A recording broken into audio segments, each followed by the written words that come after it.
السلام علیکم، آپ دیکھ رہے ہیں چکبیر نیوز، میں ہوں بلال سمان۔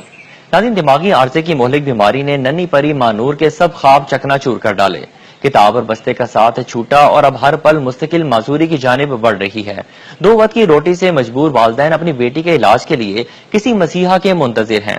مانور کی بیماری لا علاج نہیں ہے، لیکن بر وقت علاج نہ ہوا تو یہ ننھی کلی ہمیشہ کے لیے مرجھا جائے گی۔ حویلی رکھا سے ہمارے نمائندے محمد احمد ساجد اس وقت ان کے گھر پر موجود ہیں۔ جی ساجد، کو تفصیلات سے آگاہ کیجیے گا۔ جی، اس وقت ہم موجود ہیں پرانی حویلی کے علاقہ میں ایک محنت کش محمد احمد کے گھر پہ، جس کی 9 سالہ بیٹی مانور جو کہ دماغی عارضے کا شکار ہے، اس کے غریب والدین اس کا علاج معالجہ کروا کے تھک چکے ہیں۔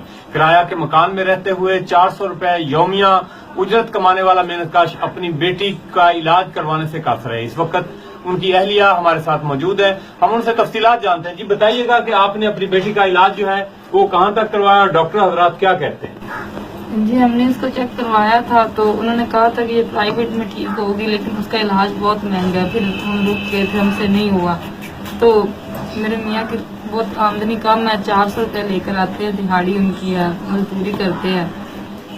میں یہ چاہتی ہوں کہ میری بچی کا علاج کرے۔ میرے وزیر اعلیٰ عمران خان سے یہ گزارش ہے کہ میری بیٹی کا علاج کروائے۔ اس کا علاج ممکن ہے پاکستان میں تو کروائے، میری مدد کریں، مجھے ان کی مدد کی ضرورت ہے۔